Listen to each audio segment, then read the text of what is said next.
Você está prestes a ouvir palavras que ecoam há séculos, palavras que ainda estremecem a alma daqueles que ousam escutá-las. Antes de continuar, respire fundo e prepare-se. Este não é apenas um texto antigo, é um alerta espiritual para o tempo em que vivemos. Aqui quem fala é o canal Quando Deus Fala. E se essa mensagem tocar o seu coração, inscreva-se agora e permaneça conosco até o fim. Porque hoje as vozes do passado vão atravessar as muralhas do tempo para confrontar o mundo moderno com a verdade que muitos rejeitam. Sou Paulo, servo fiel de Cristo, não por status, mas por rendição. Escolhido não por mérito, mas pela graça. Fui arrancado das trevas para proclamar uma mensagem que o próprio Deus escreveu com fogo e sangue na história. Essa carta, dirigida aos que vivem em Roma, é uma convocação. Não é uma pregação suave, é o rugido de um profeta preso entre dois mundos. O Evangelho não nasceu de homens, mas do próprio Criador, anunciado pelos antigos profetas e revelado no Filho de Deus, cuja linhagem vem de Davi, mas cuja essência vem da eternidade. Esse Filho não apenas caminhou entre os homens, ele venceu a morte. Seu poder foi confirmado pelo Espírito quando as pedras do túmulo se abriram e a escuridão se curvou. É através dele que recebemos graça e propósito. Fomos chamados a obedecer pela fé, não por obrigação, mas porque fomos marcados por um nome que o inferno teme pronunciar. Paulo escreve a uma geração que acreditava dominar o mundo, mas não dominava o próprio coração. Roma ostentava glória, mas seu alicerce tremia. Assim também é o nosso tempo. Civilizações erguidas sobre ouro e orgulho, esquecendo que sem Deus, até o império mais forte apodrece por dentro. A mensagem de Paulo atravessa séculos e chega até você, que ainda sente o peso da dúvida e o silêncio das orações não respondidas. Ele diz: "Dou graças a Deus por todos vós, porque a fé de vocês é comentada em todos os lugares." Mas por trás dessas palavras há lágrimas. Ele orava sem cessar, pedindo força, ansiando por visitar Roma, desejando compartilhar dons espirituais que fortalecem a fé. Ele sabia que cada encontro com o povo de Deus era uma troca. Ninguém sai o mesmo depois de tocar o fogo do Evangelho. E há aqui uma verdade atemporal. A fé não é isolamento, é comunhão. Cada vida transformada se torna um espelho da glória divina. Paulo ansiava por isso, por ver rostos iluminados pela graça, por sentir o mesmo espírito que o sustentava nas prisões e naufrágios. Ele queria estar perto dos que creram sem ver, dos que permaneceram firmes em meio às perseguições. Mas ele também sabia que o tempo era curto. Algo o impedia de chegar a Roma. E esse impedimento, embora invisível, não era acaso. Era parte do plano divino, que sempre age no ritmo do mistério. "Sou devedor a todos", confessou Paulo. Palavras que soam estranhas em um mundo que vive cobrando e raramente se doa. Ele se via como prisioneiro de uma missão: levar a verdade aos sábios e aos simples, aos ricos e aos esquecidos. Ninguém estava fora do alcance da graça. Ele não se envergonhava do Evangelho, porque nele estava o poder de Deus para salvar todos os que creem. Primeiro os judeus, depois os gentios, e finalmente toda a carne que respira. A justiça divina não se manifesta em templos ou rituais, mas na fé viva, na confiança que desafia a lógica. O justo viverá pela fé. Essa frase incendiou corações e derrubou impérios espirituais. Mas logo ele muda o tom. A mensagem se torna sombria, como o trovão que antecede a tempestade. A ira de Deus não é capricho, é consequência. Ela se revela contra toda injustiça, contra quem sufoca a verdade para viver em mentira. Deus não é ausente. Ele observa, ele espera, e quando o homem insiste em ignorá-lo, ele apenas o deixa colher o que semeou. As obras criadas, o céu, o vento, o mar, já bastam como prova da sua existência. O universo grita o nome de Deus em cada partícula de luz. Mas os homens taparam os ouvidos, criaram deuses menores, imagens de pedra, ideologias douradas, e se curvaram diante delas.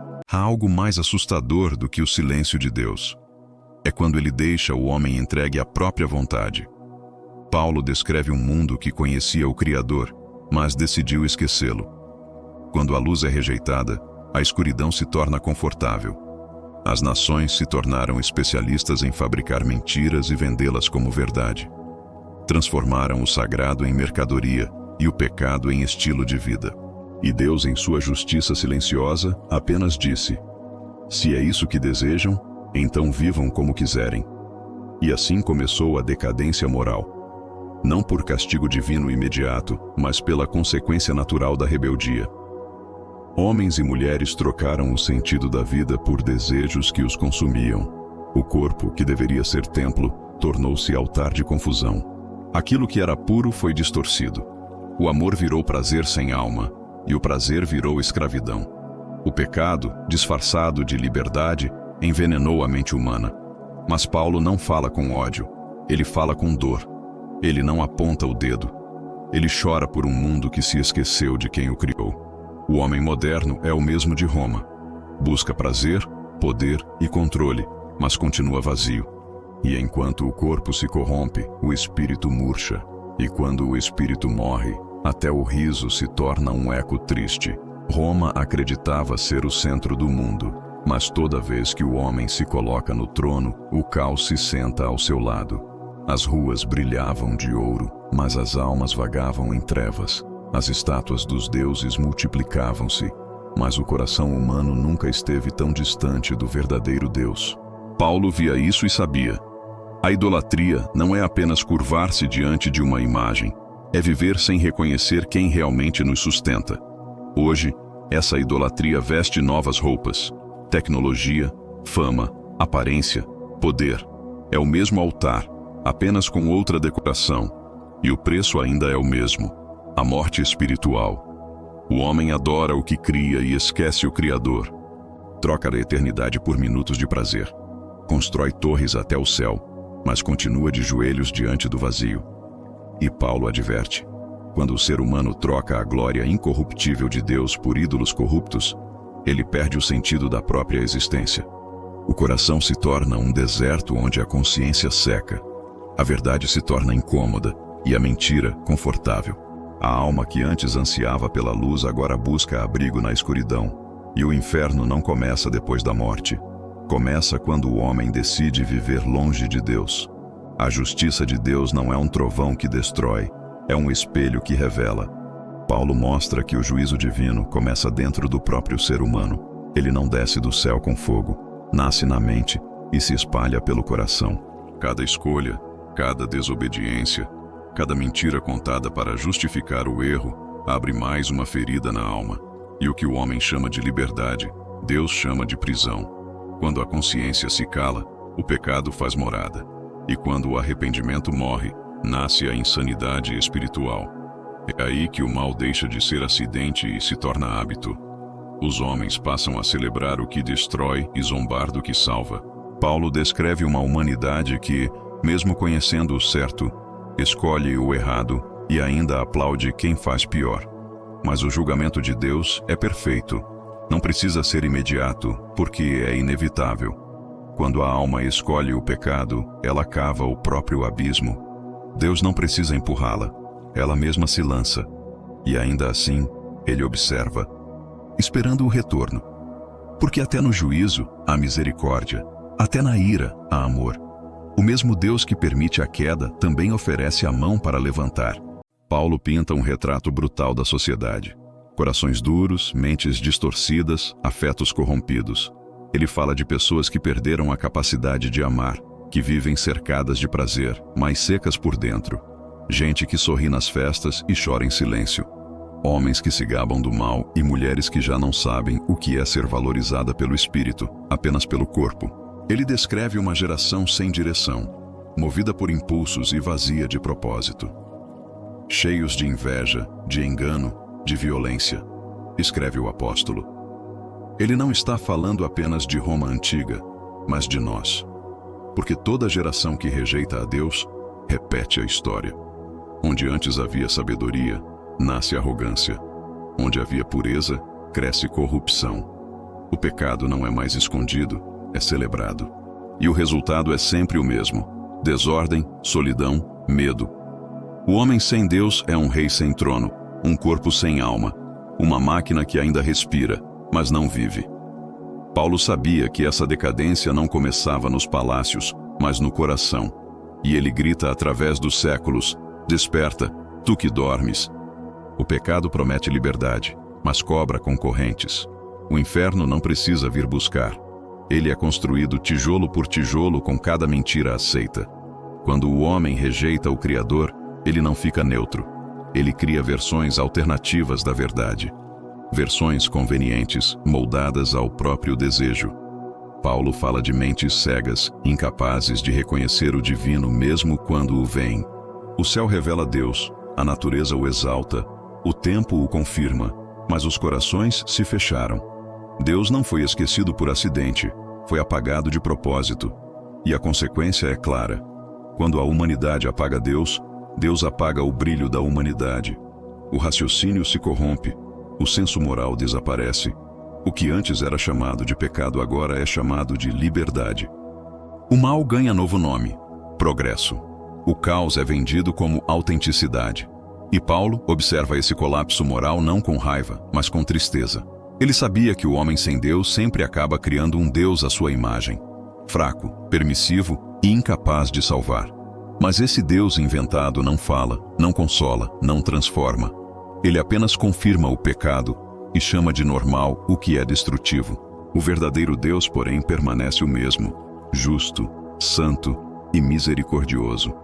E mesmo diante da rebelião, ainda chama: volta para mim. Mas o eco dessa voz só é ouvido por quem ainda não perdeu completamente o coração. O orgulho foi o primeiro pecado, e ainda é o último a morrer. Paulo revela que o homem se tornou escravo da própria arrogância. Pensando-se sábio, tornou-se tolo. Ele trocou a sabedoria do Criador pela lógica corrompida da criatura.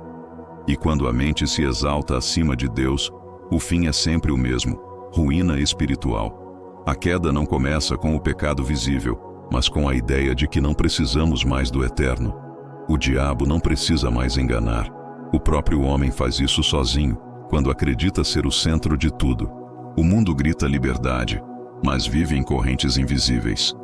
Paulo mostra que o pecado nunca é estático. Ele cresce, se multiplica e se torna cultura. O que era vergonha, agora é orgulho.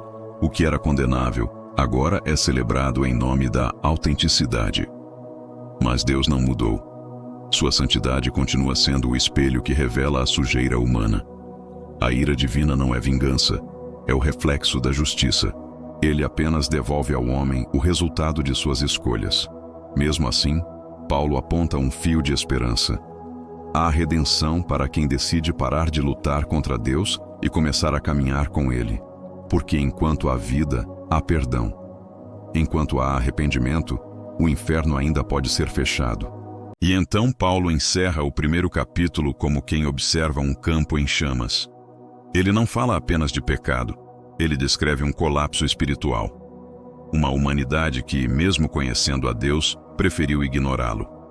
Pessoas que trocaram o sagrado pelo instinto, a verdade pela conveniência e a fé por vaidade. A consciência, outrora viva, agora dorme. A alma, antes pulsante, virou cinza. O pecado deixou de ser exceção e virou cultura. Deixou de ser vergonha e tornou-se orgulho. O mal ganhou palco, luzes e aplausos. O inferno deixou de assustar e começou a entreter. A humanidade se embriagou de si mesma e, enquanto festejava a própria liberdade, cavava sua ruína. Mas mesmo diante desse abismo, há algo que resiste, um eco divino que não se apaga, um chamado que ainda sussurra entre as ruínas. A graça ainda está viva. O Deus que foi rejeitado não desistiu. Ele observa em silêncio, paciente, esperando que alguém ainda olhe para o céu e diga: eu errei. Sua justiça é fogo, mas seu amor é mais profundo que qualquer condenação. Paulo sabia disso. Por isso, mesmo cercado pela escuridão, ele continuava pregando. Falava entre ferros e feridas, enfrentava naufrágios e prisões, mas nada o fazia calar. Porque ele entendia: o Evangelho é a última chama que impede o mundo de mergulhar completamente nas trevas. As palavras dele atravessam o tempo e chegam até nós. em um século que repete os erros de Roma com tecnologia e pressa. Hoje, não são os templos de mármore que caem, mas os corações de carne. A idolatria mudou de forma, mas continua a mesma. O homem ainda adora a si mesmo. O pecado é exibido em telas, a dor é mascarada por filtros e o orgulho espiritual se disfarça de liberdade. Mas no meio desse caos, a voz de Deus ainda ecoa, firme e serena. Volta. Paulo encerra esse capítulo como quem lança uma ponte sobre o abismo. Ele não aponta o dedo, ele estende a mão. Ele não condena, ele alerta. E sua mensagem atravessa gerações. Ainda há tempo, ainda há graça, ainda há perdão. Mesmo quando tudo parece perdido, o Espírito de Deus continua buscando quem o ouça. E talvez, se você chegou até aqui, não foi por acaso. Essa palavra é para você. Se essa mensagem tocou sua alma, não a ignore. Escreva nos comentários: eu recebo. Faça desse ato um testemunho.